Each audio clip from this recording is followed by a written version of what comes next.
In the previous part, Kelly gets her friends to try and seduce her husband James, who rejects their advances. Suspicious of his wife's intentions and possible adultery, he starts the plans to safeguard his own well-being. Now let's check the next part of the story. And that's what I did. I dropped the folder on the table in front of Kelly. Open the folder and read what's inside. When I get out of the shower, we'll talk. See, I wear the pants in my family, always have and always will. I never got to finish my shower. What's this, Jim? Kelly's ear-piercing shrill came through the glass partition. I said we'll talk it over when I'm finished washing. No, Jim. You get your bloody face out here right now and tell me what's got into you. She ranted. Okay, so she tells me which ones. Oh, don't give me that look. I doubt there's a husband out there that hasn't heard the old criticism. You're not wearing that, are you? You're an idiot if you think that's a question. It's not a question, mate, it's a statement, which is, I'm in control here, and you better take notice. Now, if you're an average logical but clueless male, the answer is staring her in the face. I've got them on, woman. What do you think? Bad move, mate. You're not talking to another guy here, and you're staring at a lonely night and another draw if you walk out that door with them on. Now, I know I said that I learned not to throw the match early on in the marriage, but this one is an exception to that rule. I don't go for odds on. That's crazy. Bet big, minimal return. As I said, crazy. You gotta go for the long odds. 50 cents down for 50 buckaroos plus your stake. The pants deal is shit, and keeping the missus happy is paramount here. I'll give you a hint. Change the pants, and hope like hell she's in a loving mood later that night, and you might just end up with a reverse draw. No guarantees, though. It all hinges on why she confronted you about the pants in the first place. Then it could quite conceivably be a 2-0 loss to you.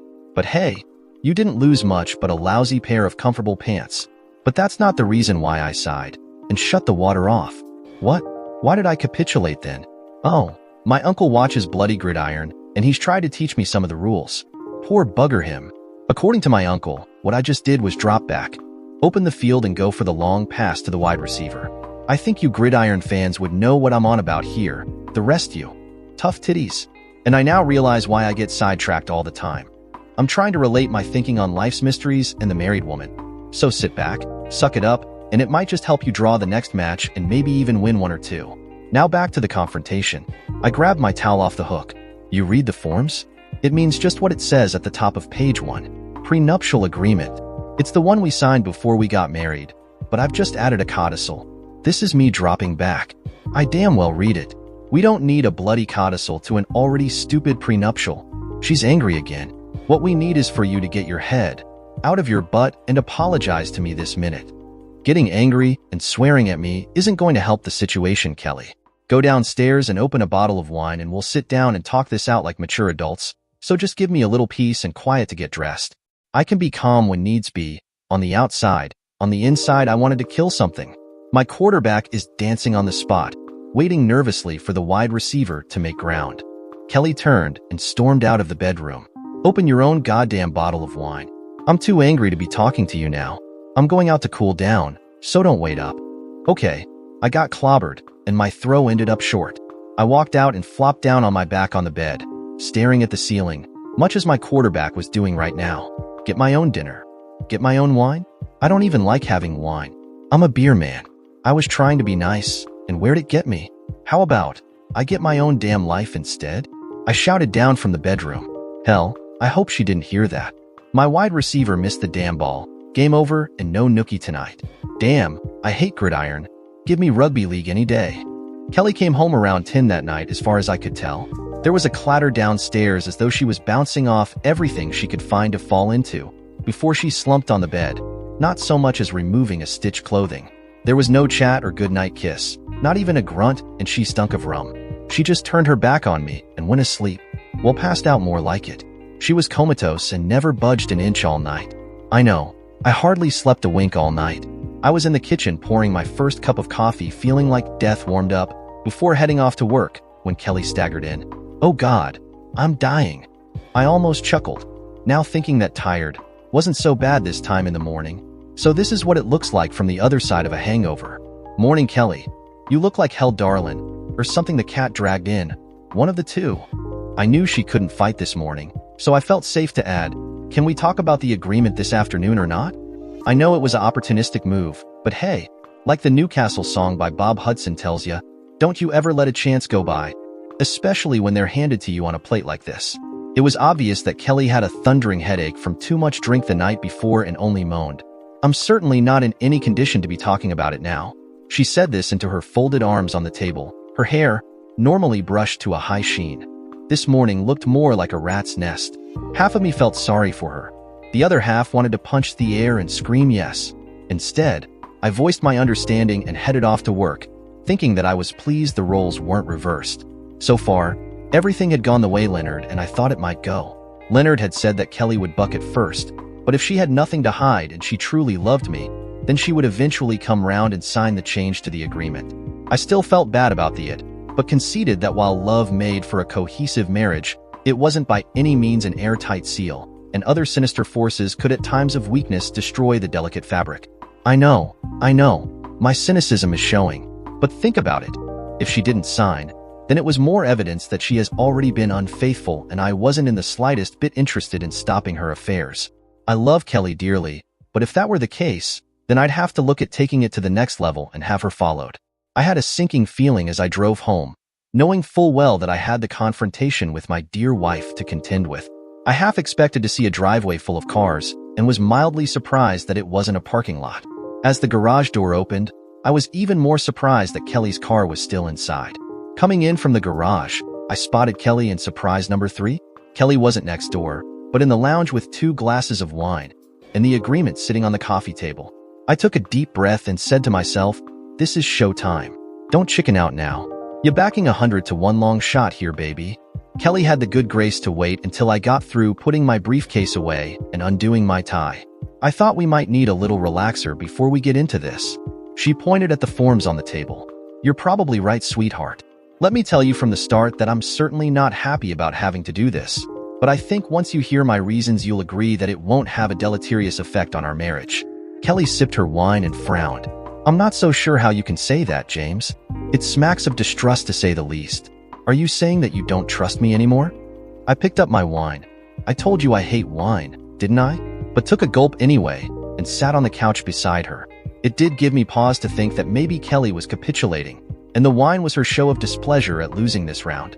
No, sweetheart, I'm not saying that at all. I knew in my heart that that was a half-truth. I did trust Kelly, but I just wasn't sure how far I could trust her, and it angered me. I never thought that there would come a time that I would be having these thoughts. Yes, I have concerns that things aren't right between us, and I want to make it right. All this is a way for us to take any variable out of the equation. I took Kelly's hand and held it. I have an apology to make, and I'd appreciate it if you'd hear me out before you try to interrupt. Kelly nodded her consent, but my skeptical side reared its ugly head. I just knew what she was thinking to herself, or was pretty sure I did at any rate. Apologies are the only thing I want to hear from you, James. It was written all over her face, but she was keeping it to herself. I continued, I think that all this has come about because I stupidly told you about my fantasy. I believe that has made you uneasy and unsettled in our relationship. For that I am truly sorry, and I ask you to forgive me.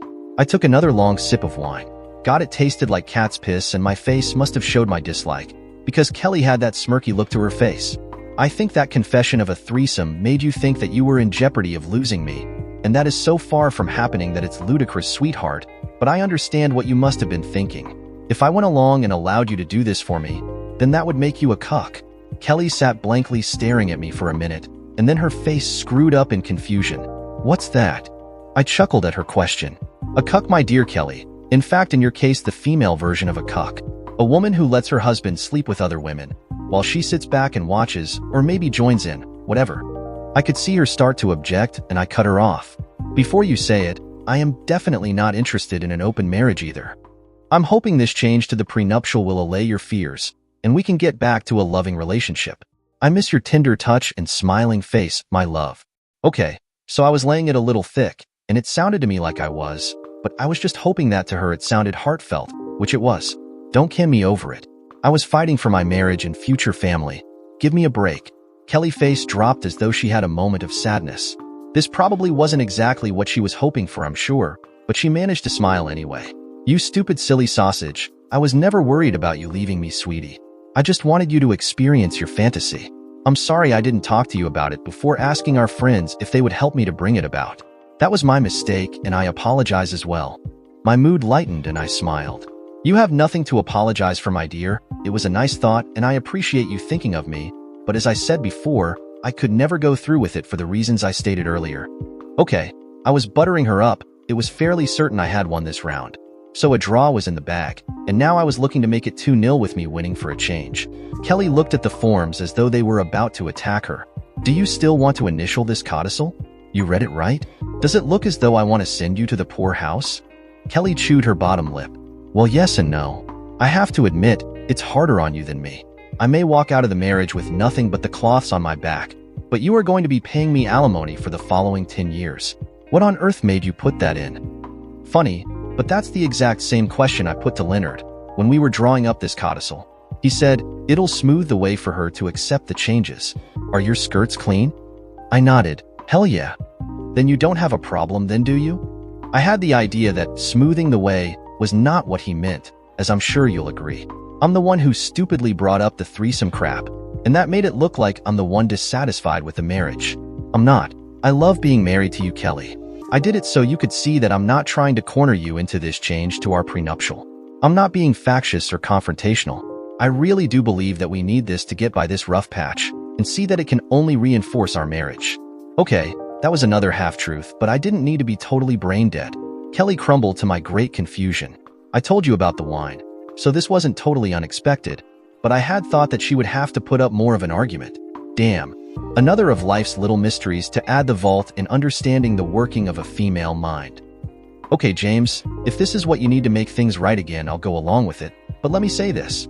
I don't need it, and heaven forbid if it comes to a divorce with you as the instigator of its demise, then I'll be throwing this prenuptial into the rubbish bin. I really do think it's unsavory to say the least. I gave Kelly a sad but knowing smile. It may not look it, but I do agree with you on that score. I continued before Kelly could mount another defense. Life is full of necessary evils, I'm afraid. Can you be at our attorney's office tomorrow at, say, 11:30, so that he can witness and notarize the document? Kelly went into the kitchen to start dinner, while I made a covert inspection of the latest calls made from our home phone. As I had expected, the last 4 were to her friends, and she must have been either complaining or getting counsel. Either way, I had no illusions as to what Kelly would do if it came to me cheating in the marriage. While I loved my wife implicitly, I also knew what she was like with anyone who crossed her, and that prenuptial would most definitely be on the divorce table if it came to that. We met 5 minutes before the half hour, and Kelly gave one last salvo in the fight for supremacy. I hope this won't take long, James. I've got a lot of shopping to get in before the day is over. I hated this tug of war, this fight to see who was stronger. I always thought of Kelly as my equal in our marriage, and all this was leaving a sour taste in my mouth. I couldn't understand why she couldn't see that communication and compromise was the key to successful marriage, not this power struggle she seemed to be enjoying. My eyebrow rose in query. All this has got me depressed, and I need some retail therapy to help me get over it.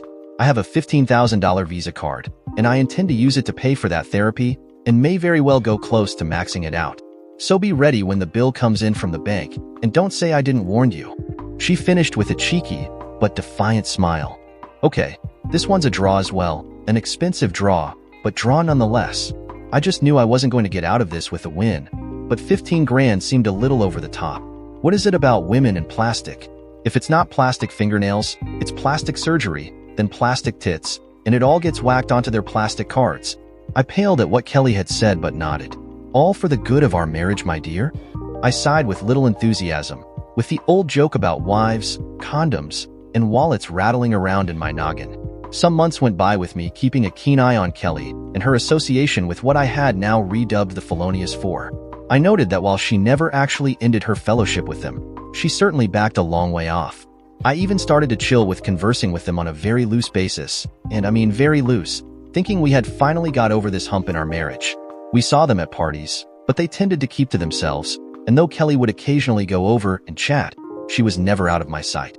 Thing on the home front went from so to really quite good, if not terrific, with our love life improving dramatically.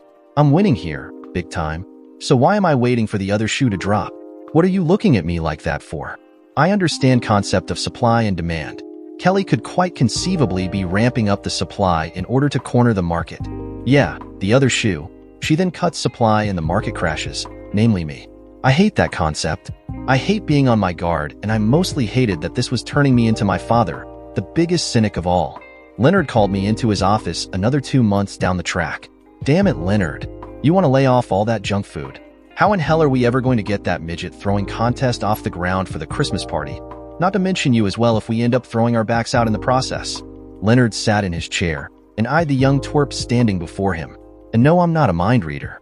If I was, do you think I'd be having so much trouble with my wife? I know that's what he was thinking, because he's called me that on numerous occasions for similar remarks. Throwing his half-eaten jam donut into the box with the others, a shit-eating grin on his stupid dial, he mumbled around what he had in his mouth. Things must be going well at home, James? What makes you think that? I chipped. Leonard beamed a $1 million smile, taking great pains in swallowing what he had and clearing his throat. Because you're back to insulting my vertically challenged status again. I keep telling you, you long streak of pelican shit. I'm not a midget. I damn well missed out on that distinction by 2 stupid inches, he said while trying to lick a dab of jam from the corner of his mouth. For your information, I'm 4'10" in my loafers. He finished with a nonchalant shrug. I broke up laughing. Gee boss, maybe it's my 6'4", but you do look shorter than that. Are they the platform ones?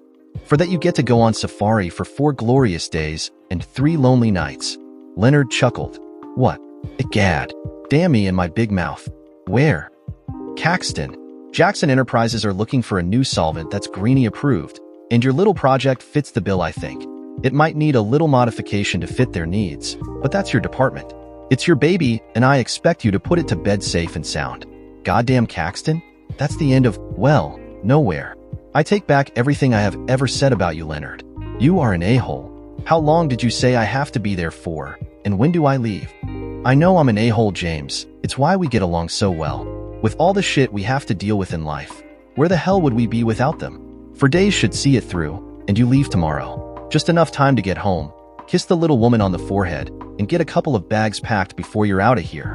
This business could very well see a tidy little profit if we can pull it off. Listen, Leonard, I know you're a good businessman and you run a tight ship, but I'm engineer, not stupid salesman. Why do I have to go? Leonard looked at me with jovial contempt. I know you're my a-hole engineer, James, but my stupid salesman Jeffers has already done the sales pitch. Now you're going to clear up any doubts or misconceptions they may have, and make sure that what we're offering will actually be what they're needing. Satisfied now? I grumbled. Yeah, I got the picture. Caxton, ASAP. Make it happen, got ya. The damn idiot didn't have to say, good, now get out of here. Especially with that damn smirk on his face. I have this feeling that my winning streak is about to hit a big snag. Kelly wasn't all that pleased with this trip. Not that that surprised me in the least. Why so long, sweetheart? Most of your trips are either a day or just overnight. What am I going to do by myself for 4 nights? To start with, darling, it's not 4 nights, but 4 days and 3 nights. Moreover, it means a good promotion and salary increase instead of stock options this time. I have to do something to pay that damn credit card off for your therapy, but it's only going to happen if I can do this right. You will have to do the same as me. Enjoy your shopping treasures and miss your loving spouse terribly until I get home Saturday afternoon. Kelly Defiance leapt to the forefront. Don't go there, James. I told you what was going to happen. So you've only got yourself to blame for that one. You hadn't better be making a habit of this, sweetie. I'm not good at keeping myself occupied of a night, as you well know. I don't think my credit card can handle another therapy session this soon. Kelly could see the horrific look on my face and giggled. I'm only joking, sweetie. I just hated it when you and I were at loggerheads and not talking to each other. I'll try to remember that and call every night. Caxton was just as I had remembered it from years ago, with not much to do but put in the hours and get home as soon as possible. Work had been grueling, and they had almost asked for the impossible. Trying to explain to the head honchos how my solvent breaks down molecular structure was frustrating, especially when you consider that most didn't know the difference between H2O and HO2. HO2 is usually termed either hydroperoxyl radical or, okay, never mind. You'd be surprised just how many people get those two bloody molecules mixed up. H2O is what comes out of your kitchen tap, but I managed to get it across, sort out their needs, and came through for Leonard. It was Friday night, and I was relaxing in the Plains Hotel restaurant/bar. I just got off the phone to Kelly. She complained to me that she was missing me, and I comforted her as much as I could over the phone. Kelly had asked me where I was eating that evening, and I made comment about the only respectable place in town was where I was staying. The setting was old and it showed, but it was clean and decorous, the only place in town that you could possibly eat at and not end up in hospital with food poisoning. I was sitting at the bar chatting to a sales representative. Okay, traveling salesman. Shut up. There's not a lot of engineers out in the field. Okay. Anyway, I was waiting for a table to become vacant. Just then, my latest companion slid from his stool beside me, and I bid him a good night. I was about to order another beer when a voice stopped my hailing of the bartender. Is this seat taken? I turned to see a very pretty redhead in her mid to late 20s standing to the side of me and inquiring about the now vacant stool, and holy cow, she was good eye candy. No, by all means, it's all yours. I replied in my most suave and sophisticated tone of voice. I noticed that she was dressed nicely, if a little more upmarket than the place warranted. Come on, fellas, I may have been married, but I'm not dead yet. Waiting for a table? I inquired for no other reason than to pass the time. The woman smiled. Yes and no. As a matter of fact, I was waiting outside for my date. He was supposed to be here half an hour ago. I thought I'd come in and get a drink while I waited, but I have this sinking feeling that I've been stood up. I managed to get the bartender's attention. Can I buy you a drink while you wait? That would be lovely, thank you. Turning to the bartender, she informed him, a white wine would be nice. Then back to me, my name's Sarah, by the way. Nice to meet you, Sarah. Mine's James, not Jim or Jimmy, but James. I ordered the drinks and offered small talk.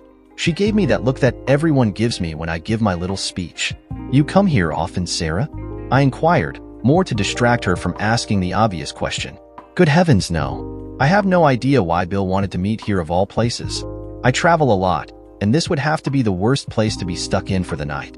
My date is someone I knew from school, and when he found out I was going to be around town for the day, he talked me into having dinner with him. You can't rely on anyone these days. I sympathized. Are you from around here, James? Sarah asked while sipping her wine. We've only just met and you're insulting me already, I chuckled. Damn backside of the world if you ask me. No, I'm like you, here on business, and I'll be happy to get out of here tomorrow afternoon. One of the wait staff came up and informed me that a table had now become available. I looked to Sarah and quickly thought, why the hell not? Again, that damn Newcastle song coming to mind. You remember the one? Oh hell, just Google it for Christ's sake. Would you do me the honor of having dinner with me, since your date is a no-show? You'd be doing me a favor, as I really hate eating alone. I'm not sure how long you'll have to wait for another table. I could see a little indecision on her face before she relaxed. Oh, what the hell? He can go jump in the lake. If he can't be on time, then he's not worth the effort. Thank you, James. I'd be delighted. Dinner was pleasant if for no other reason than I had company. We talked about our interests, both work and leisure. I had a small concern when Sarah started to get a little personal, but managed to avoid any awkward questions. We were just finishing dessert when I felt Sarah had overstepped the mark, when she made it clear that she would like to continue the night. Maybe dancing or somewhere more private? I held up my left hand, twirled the ring on it, and smiled. Not trying to embarrass you or anything, but I'm a happily married man, Sarah, although thank you for stroking my ego. You are a very beautiful woman, and I appreciate your interest, but I'm a one-woman man. Sarah's face reddened. Oh, I'm sorry for being so forward. Please accept my apology. It's just that I'm on the road for so long that finding someone to, how should I say this without embarrassing myself? To relieve my stress levels is hard, and I found you attractive, intelligent, and funny. You certainly are a breath of fresh air around here. I didn't notice the ring. Please forgive me. You must really love your wife? The thought she was tripping over herself trying to apologize struck me as funny. Yes, Sarah, I do. Moreover, her statement that she hadn't seen my wedding band gave me pause, as I had certainly noticed she wasn't wearing one, but accepted her apology anyway. Don't beat yourself up over it. I've enjoyed your company. I'm pleased to be at least a consolation dinner companion, in lieu of your missing dinner date. Your company has been intellectually stimulating and humorous as well. As I said, I hate eating alone, and it would have been nice if I had someone like you for all the other boring meals I've had to sit down to. Kelly met me at the door in a black lace negligee, stay-up stockings, high heels, and nothing else when I got home. They say that women dress to impress. Well, let me tell you, the less they dress, the more impressed I am. Okay, so she wasn't in only heels or kneeling with a beer in hand, but it was close, and too damn close for me to be complaining about the discrepancy. I get that sneaky suspicion I'm not off the clock as yet, I said with an enormous grin on my face. Damn right, lover. You've got some work cut out for you to make up for 3 lonely nights I had to suffer through. You'll be lucky if I don't screw you to death. Oh well, at least she was at the door, offering something. I grinned. Well, wouldn't you? We are making headway here, aren't we? Now this is the sort of overtime I could get a liking for, sweetheart. Lead the way, and I'll follow you to the ends of the earth. Kelly grabbed my tie. Bugger the end of the earth. That's way too far. The bedroom will do just nicely. Kelly proceeded to have sex with and sending me into oblivion. I waltzed into Leonard's office feeling on top of the world with, "Morning, shorty. Who's the man?" Leonard eyed me for a moment, and I wondered what his problem was. "I gather you feel you're the man, but all I see is a giraffe on steroids. I take it the trip went well?" "It couldn't have been better. I have to go back in a couple of weeks to finalize storage and handling, as well as go over their OH&S controls. But apart from that, it was a success. Stanton Chemicals is now looking at a good share dividend this quarter. I also want to thank you for your efforts with my domestic problem. Things have never been better." Leonard hesitated, which looked odd, but then he smiled and waved his hand dismissively. "It's much easier to see straight when you're not the one wearing the rose-colored glasses." Leonard looked like he wanted to say more but didn't. "I suppose having 2 failed marriages does that to a man. I'll see that you have a little extra in your pay packet from this week forward. Good job, son. Muchly appreciated." The weeks went fast, and home life had settled back to what it used to be before the troubles started. I was facing my second trip to Caxton, and I was worried what Kelly was going to say about my absence again. It should only be overnight, but if things don't go well, then I may have to stay a little longer, but you can count on me getting home as soon as I can. However, I found myself surprised by her reply. Kelly smiled. "I understand, sweetheart. We survived your last trip." The mischievous glint was obvious in her eyes. "Barely. Therefore, this trip won't be any problem. As long as you take your vitamins for a return bout of bedroom boffing. I know you're providing us with a comfortable lifestyle, and I appreciate it, sweetie." I laughed. I can see that I'll have to ask Leonard for the whole week off this time.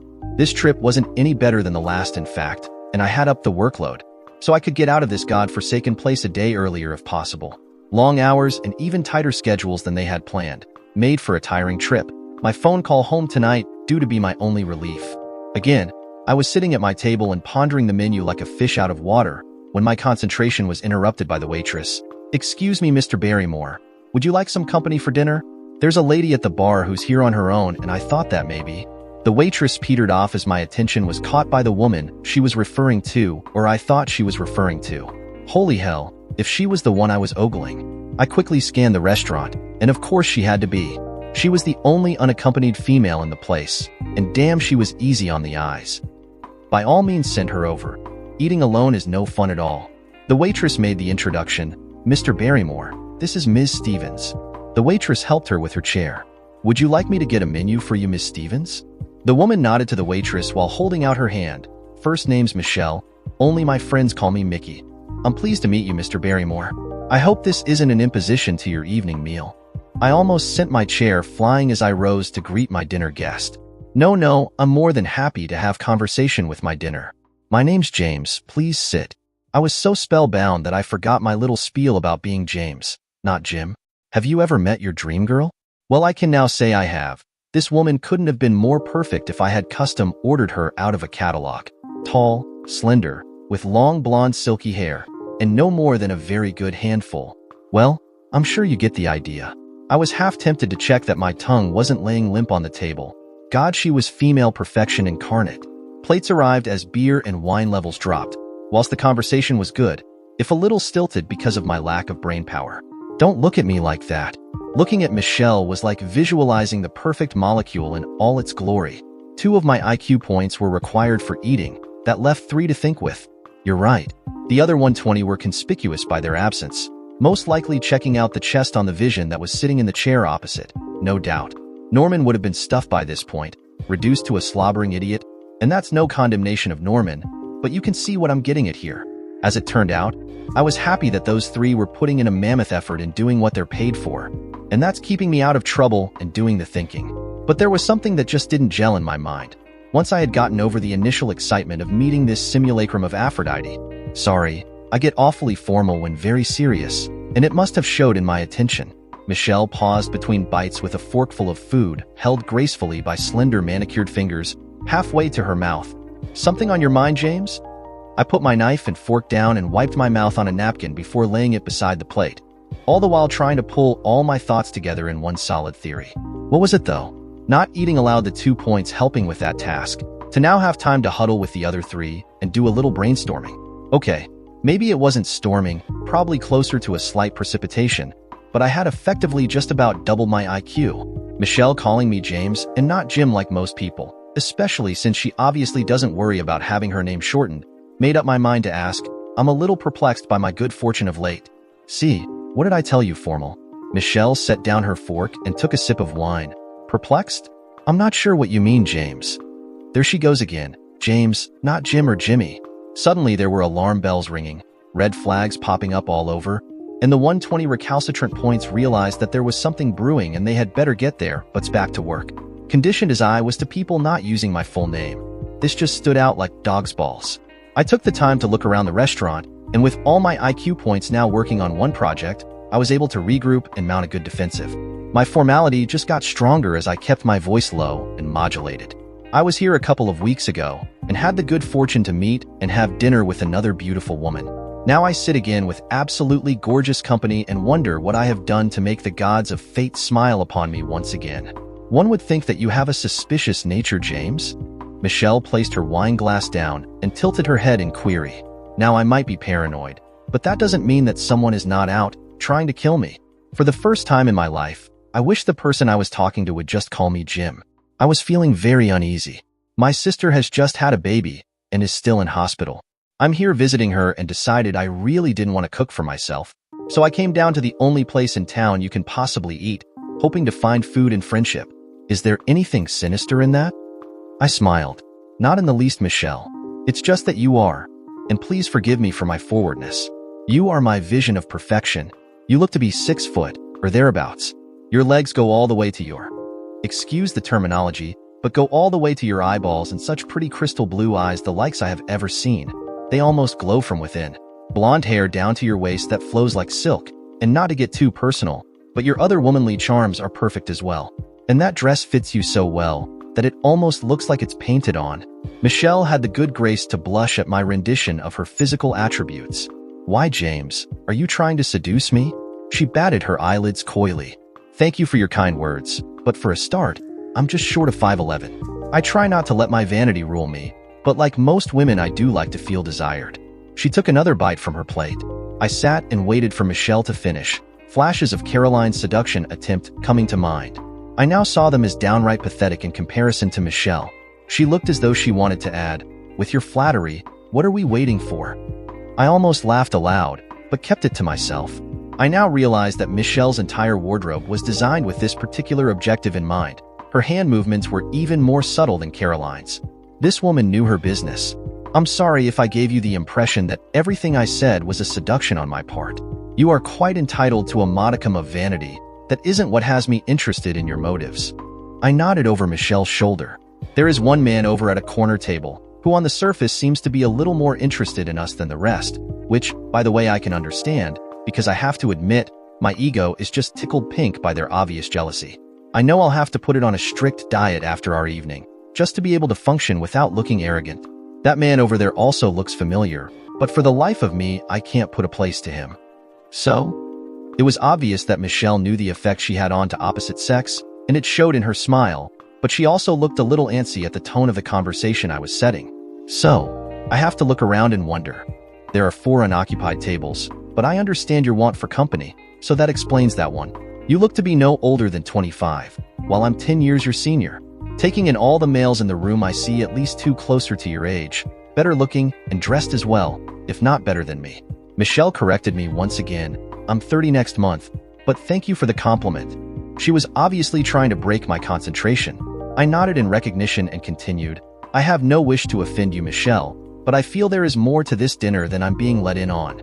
You remember that equally beautiful woman I just spoke of, although I have to admit, not quite in your league, but only because I have a penchant for tall, blonde women.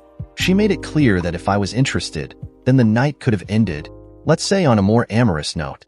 Now I have my flesh and blood Venus de Milo sitting here in front of me, almost offering the very same scenario. Can you explain that to my satisfaction? Michelle took another big sip of wine this time and looked away for a second. You seem to have a very poor opinion of your attraction to the opposite sex, Mr. Barrymore. I noticed the formality and change of names. She was backing off, but for what reason I could not fathom.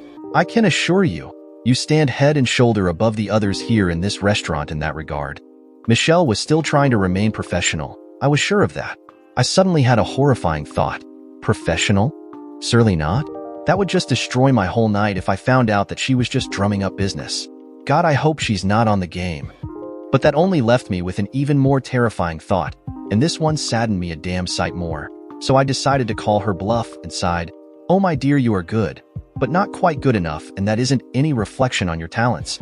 I'll tell you why. To start with, my father has a saying, there are enough people in the world ready to fool you. You don't need to add to their treachery by fooling yourself." Michelle just sat there listening. While I know I have faults, and probably more than I care to admit, I am under no illusion as to my physical attractiveness to the opposite sex, and there are at least a couple of men here in this room who outshine me hands down. I went ahead and filled Michelle in on the last couple of months with my wife.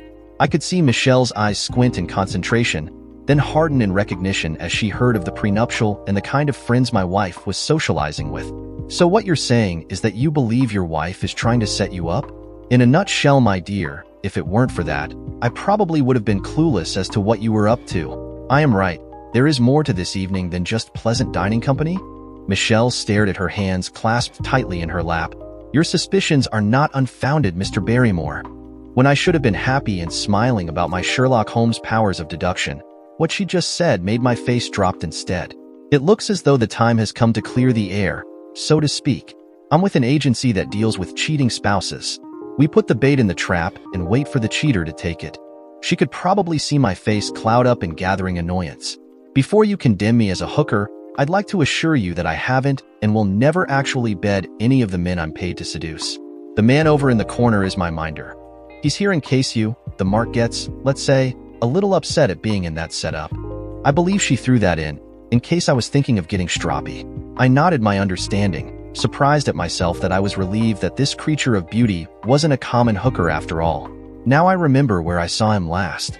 It was here, and I was in a conversation with him when he gave up his stool when the woman, what was her name? I clicked my fingers trying to remember. Sarah. Yes, Sarah. If my memory serves me correctly, when she arrived. Michelle nodded.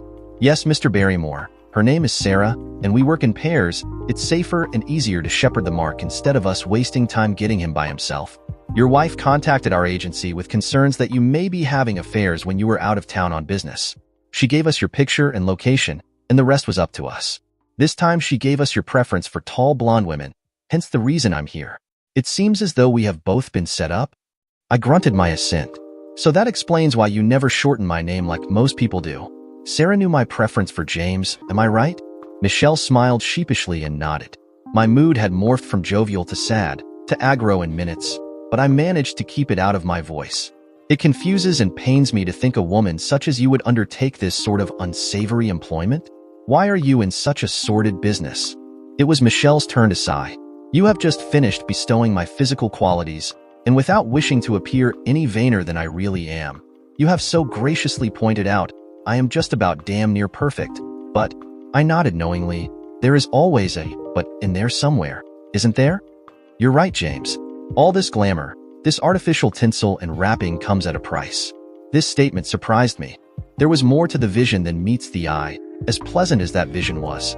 This woman knew what was real and important. It didn't stop her from using her talents, but then don't we all? "Kevin, my minder over there is a prime example of that price. You said yourself that he outshines you in the physical looks department, and you're right. He, like me, can have just about any woman he sets his sights on." Michelle dabbed at the corner of her eye with a tissue. She was getting upset. I wasn't sure why, but I gave her time to settle. "But what comes along with that handsome and rugged good-looking exterior is an ego and conceit that is just as ugly on the inside." Michelle stopped as in thought, and then continued. "He is the atypical manifestation of the adage, beauty is but skin deep, while ugly goes clear to the bone. He falls into the bad boy category, and while that is sexy and desirable as hell for one-night stands or casual relationships, it's not a good trait to have for a perfect husband. When it comes to that, he can't hold a candle to you, James. You beat him hands down." I watched as Michelle tried to rein in her emotions. A single tear again rolling down her cheek, and she removed it just as quickly with a delicate dab of her tissue. "Even with my beautiful good looks, I can't compete with that. Even I can't hold their attention for long. That is where the double edge of my sword cuts both ways." Michelle took a little time to gather herself. "The men such as you, who are far more attractive on the inside, are so absolutely intimidated by my looks. I have been married twice to men as handsome as Kevin, and my last partner no less so. 2 marriages and 1 long-term relationship in 10 years isn't a good track record, James. All of them have strayed because they feel they can for one stupid reason or another. That's the main reason I'm in this business. I despise infidelity. I sat pondering Michelle's confession and truly felt for her plight. I'm sorry I judged you unfairly, Michelle. I have to admit to a certain amount of jealousy, and it cuts me to the core having to admit to a failing as such. Michelle smiled sadly. What was it you said to Sarah? Don't beat yourself up over it. We all have crosses to bear. Mine may be a little easier than some. For what it's worth, I'm glad you stuck to your principles and didn't succumb to my charms. It gives me hope that there may just be a soulmate out there, even for me. I am right, aren't I, that you haven't fallen, and were probably never in any doubt about it, were you? I dropped my head and grinned. She almost had me. I have to tell you, Michelle, that if I were to break my marriage vows, then you would be the only woman that could possibly have a chance to make me do it. I know that every man on this green atom we call Earth would say that I'm certifiable for not going after you with a vengeance, but I have my principles and I will not corrupt them, even for you. Just so you don't feel too slighted, if I hadn't worked out your motives by the time dinner was over, then I would have gone back to my room and proceeded to beat my head up against the brick wall, cursing my principles in the process. Finding out has saved me from a severe headache. I chuckled. Tears were falling freely from Michelle's chin, even as she chortled at my last statement. Thank you, James. Thank you for restoring my faith in love and the sanctity of marriage. I'm just sorry that it has come at such a high price for you. That statement hit me harder than I expected, having to admit that I wasn't actually thinking of my marriage while talking to Michelle. It bothered me that while I hadn't been physically adulterous, certainly my mind had strayed. I decided to leave it for some time when I had more time to contemplate.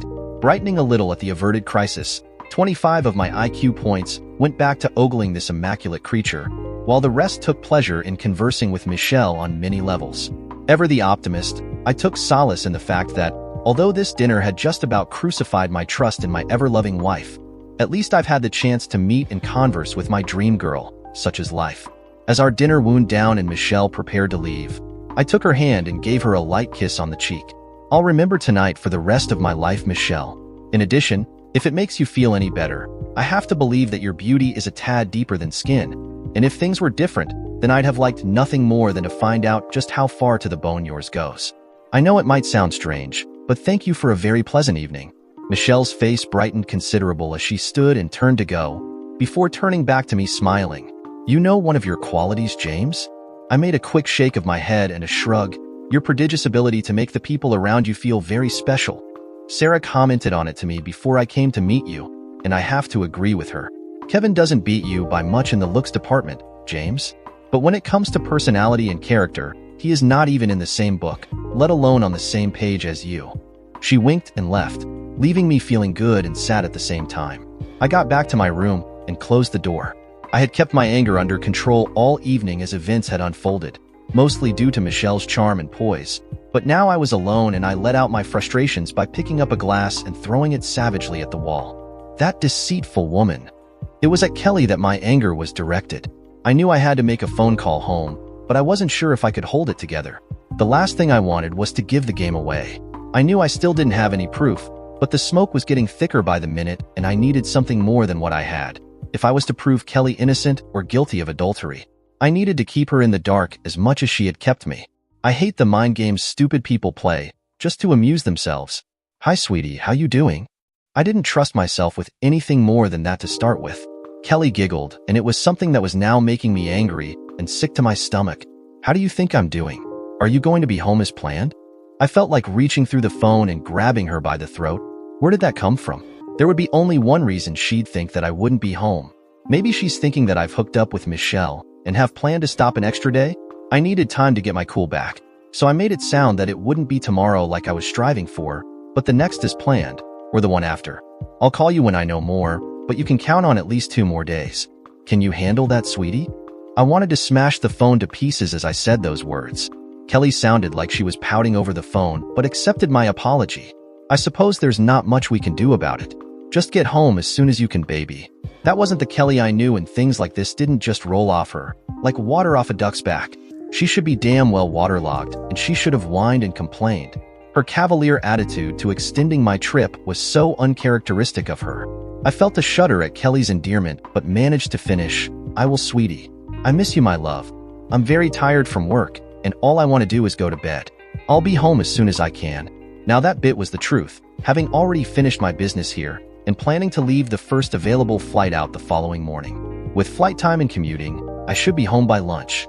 The following afternoon saw me walk into Leonard's office and throw a pair of sunglasses on his desk. "The man has returned, with good news, I hope?" Leonard got out before he noticed the glasses. "What are these for, James?" he queried as he picked them up at arm's length and held them to the window, looking through the lenses. "Just letting you know that the rose-colored glasses are off, Leonard. I have a suspicion that you were more right than I had wanted to believe." Leonard's facial expression turned sour, and he dropped the glasses into the waste paper basket beside his desk. "I thought you weren't going to be back for another day or so? You found out for sure then?" I shook my head. "Not for certain, but I have grave doubts as to her fidelity. Enough to put one of your boys onto her tail at least. How do you know that I wouldn't be back so soon?" Leonard leaned back into his chair and laced his fingers on top of his head.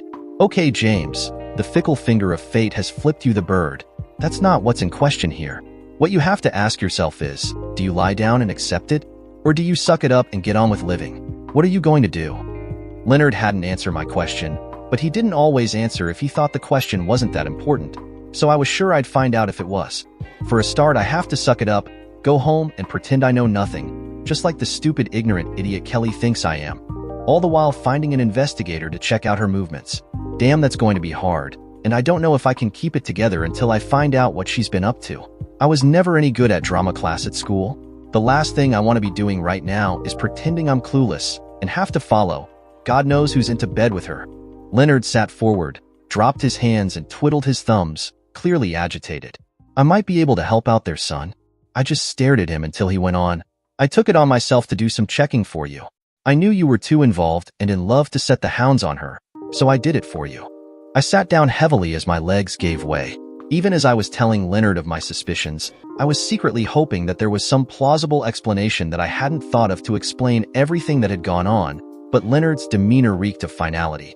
I had the feeling that all my misgivings were about to be confirmed, and it was with a sinking feeling in the pit of my stomach that I waited for Leonard to continue. "I knew something wasn't right in paradise from your first trip." Leonard seemed reluctant to go on, but I assured him that I appreciated his help. "My boy kept your wife under surveillance while you were away. While he didn't get any evidence of any foul play, she did spend an extraordinary amount of time over next door, with a lot of people coming and going.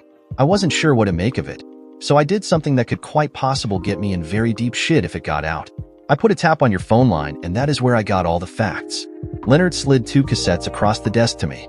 "We still don't have any photos of her doing anything, but these are the pictures of all the people who came and went while your wife was next door," Leonard said as he slid an envelope across the table. I opened it and took a look at them. "Don't worry about the phone tap. I'll sign any authorization you need for it. It's my phone. I pay the damn bills and I can tap it if I want." Looking at the photos, I quipped angrily, "That's the 4, all right. Every last damn one of them, plus a couple of singles I met on different occasions. Did you listen to the conversations? Is that why you thought I was coming home tomorrow, or the next day?" Leonard nodded his head. "Yeah, I heard your conversation with Kelly last night. She immediately rang someone called Carol and set up a party for tonight next door at Pam's place. If you weren't coming home, I was going to see if I could get some photographic evidence for you, though I know it was a long shot. My boy said that all the blinds were kept tightly shut, so getting anything would be problematic. It's up to you, James, but if you don't want to wait, we can hit them tonight and you won't have to put on a front for her until you get some visual evidence." I just sat in the chair and stared at my feet dejectedly. Hell of a mess, Leonard. One hell of a mess. What did I do wrong? Leonard picked up the Perspex box on his desk and toyed with it. "I know, James, and for what it's worth, you don't deserve it, my friend. No one does. Don't go flogging yourself, mate. From what I saw of the two of you, you treated her right, no question of that. She just got in with a bad crowd, and you can't be blamed for that either.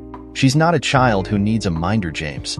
She needs to take responsibility for her own actions. You want to listen to the tape by yourself? I don't know. You've already heard it.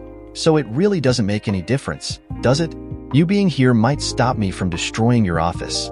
By the tone of my voice, Leonard knew that both were statements, not questions, and didn't bother replying. Listening to the taped conversation was one of the hardest things I've ever done. The frivolity and contempt, the clear disrespect for me and our marriage made me so damn angry and sick at the same time. It had occurred to me at one time that I was partly responsible for her fall from grace. That was until her final phone conversation with Caroline. With every word out of Kelly's mouth, I could feel my love for her fade just that little bit more towards disappearing into obscurity. It took a couple of days before I got the tap installed on your first trip away, Leonard said, sliding a cassette into the player, bringing me back to the moment. It's the Friday night before you returned on Saturday. It doesn't prove anything unless you know what they're talking about, and certainly nothing you can take to court. Leonard hesitated and asked again, "You sure you want to hear it?" I looked at him. Hell no, Leonard. I don't want to hear that my wife is screwing the entire neighborhood, but that's not my call, now is it? Leonard, for all his stony face facade, looked as though he was again thinking back to his marriage breakups. I'm sorry, Leonard. I should not have ripped into you like that. Leonard's face, while still stony, had regret rippling across it. That's okay, mate. I understand perfectly where your head is. Hell of a thing to come to grips with, as you know. I've been there twice, and I can tell you the second time wasn't any easier to handle than the first. You talk too much. Just hit the play button, you mongrel. I looked up at him, and he had a sad smile on his face. Hi, Pam. Is everything ready for tonight? Sure is. What time will you be over? If he rings on time, then it'll be about the same as Wednesday night. My stomach tightened. She didn't even wait one night to go off God knows who. I remember what she said that evening back from my first trip. You've got some work cut out for you to make up for 3 lonely nights I had to suffer through. Yeah, right. I don't think she was so lonely now. You're going to wear us out, girl. Just have those cards warmed up and ready. I'm feeling lucky tonight. Will do, Kel. We'll be waiting. Leonard hit the eject button. That's all we got for your first trip. Not much, I know. The rest is yours and her call that night. Nothing for the following day either. Would have been good to have the wiretap in place before you went, but I didn't want to say anything to you until I knew something definite. As I said to you before, it sounds like she going over for a game of cards, and that isn't necessarily infidelity material. If it weren't for the photos of all the players, then I wouldn't have continued with the tap. Leonard slipped the second tape in. This one is a little more damaging though. I was soon to find out that Leonard is prone to understatements of the devastating kind. He hit play, and there was minor chatter to her mother and charities Kelly was involved in. Then came the conversation with me last night. Then my world exploded in a mushroom of smoke. Yeah, Carol, it's me. I just got off the phone with Jackass Jimmy. He's extending his trip. Are you sure? That's unusual, isn't it? You bet. I'm sure the blonde woman has finally nailed him. Don't go putting the cart before the horse, Kel. Think about Carol. He's in Caxton for Christ's sake, the end of the world. You should have heard him rant on about his first trip. There can only be one reason he's staying longer, and that's because he feels that he and like Flynn with that tart-up hooker, he probably hasn't even nailed the woman yet. I know that a whole inside out. He'll be taking it slow, so he doesn't frighten her off. That's if he ever does get anywhere with her. It doesn't matter to us. The intent will be there, and I'll have him by the balls. It does sound promising, though. It's up to you, Kel. Damn right it does. Men. What's that saying? They have 2 heads and only enough blood to operate one at a time. I just knew he wouldn't be able to help himself with that blonde woman we picked. From her description, she's his ideal fantasy girl. We were so lucky with that one. I think I'd like to celebrate. How about organizing an airtight sandwich for me? I don't know, Kel. The last thing you want to do is jump the gun, sweetie. We all agree that this last 6 months with you has been bloody wonderful, but we should cool it like we have been. The last thing we all need is for old straight-laced Jimmy boy to get it into his head that you're playing him. I know, Carol, but I'm as horny as hell. I'm so wired about this I could literally scream. I was so happy when he came out with that fantasy of his. It was a bit lame, but I could definitely see possibilities. All that smoke and mirror shit he pulled just pissed me off. That first woman they used wasn't to his liking. Okay, he may be a hypocritical a-hole, but I'll give him his dues. He is a discerning one. He married me, didn't he? There was silence on the other end of the phone, then laughter. I think you want to take some of those tickets off yourself, Kel. Shit for brains might be all those things, but your vanity is showing just a tad. Yeah, you told me that right in the beginning when you convinced me that it'd be better having him in our circle. By the way, we all failed there. Well, you could have found a swing club to join instead. Not likely, sweetie. I don't want him getting anything I'm not happy to provide at home. That's why I went with your suggestion to let you and the others try to seduce him. At least that way I have control over what I allow you to do with him. More laughing and then a shuffling sound. Hang on, Carol. I'm just making a cuppa. A little more silence. Okay, I'm back. We stopped our partying while he was home because he wouldn't go for any of you and got shitty when we pushed him. And I have to admit, there was no way I'd have signed that messed up codicil if we hadn't got together and come up with the idea of trapping him in his own web. I have really missed our get-together playtime. He's not in town, so we have free reign until he gets back. Again, it's up to you, sweetie, but you certainly won't get any opposition from the guys. They love nothing better than enjoying that woman. The girls and I certainly love our time together, especially with your wicked tongue. I'll have the guys cutting the cards before you get here to see who gets first pop at your charms, Kel. Caroline laughed. By this time, I was a raging inferno, and I could feel my pulse as it slammed into my temples. I wasn't looking at Leonard, but I'm sure he was watching me self-ignite. I was staring at a brass urn in his office and wondering what it would feel like to beat to death every one of those a-holes. That reminds me. Tell the guys I want my favorite for dessert, one from each of them. I want to see what it's going to be like for Jimmy when I have him by the balls, if I decide on feeding him my own special little recipe. Leonard must have been waiting for it. He saw the pale look to my face and tossed his waste paper bucket to me. I lost my lunch in 2 massive purges. Caroline laughed. I can't believe you actually hate him that much and still be married to him. Of course I don't hate him. I just hate losing to him. He's pissed me off with all this crap, so I intend to get my own back on the idiot. Can you imagine it? He told me he didn't want to cuck me. I almost lost it then, but I had to cool my heels and make him think I knew nothing of what he was talking about. I tried to remember the conversation she was referring to, and thinking back on it, she did seem to hesitate for a minute. What does he think I am? Some weak-minded bimbo like that woman he's trying to hump right now. Does he really think I'd let him do that? He'll be lucky if I don't cuck his sorry butt. There was silence on the phone as I ground my teeth and spitting into the bucket. Then Caroline laughed. You already have, Kel? More laughter as the women burst out again. Well, pickle me cucumbers, so I have. After Kelly got herself back under control, she elaborated further. If I had let him know I knew more, then he'd be pestering me to do some weird things. More laughing. I was ready to get up and murder my ever-loving wife. But you like weird things, Kel? Caroline queried, still laughing. I know that, but I have to have something to dangle in front of him to keep him hungry for me, and besides, I get all the sex I want off your guys. Leonard could see my face, but I couldn't look at him, as they got themselves back under control. Don't joke with me, Carol. You can't tell me you give Ben everything he begs for. Of course not. But we both know it's all about supply and demand. As long as we wives keep the demand outstripping the supply, then we're in the driver's seat. Not that I have too much problem with my muscle-bound jerk. A squeeze of a muscle every now and then and he's happy as a pig in mud. My thinking exactly, Carol. By the time I'm finished with Jim, he'll be the sort of husband I need. Yes, dear. No, dear. 3 bags full, dear. Sucking up anything I devise for him, just so I don't send him to the poorhouse, like his stupid old man's first wife did to his father. Either that, or he'll be paying me for the next 10 years to screw with anyone I want.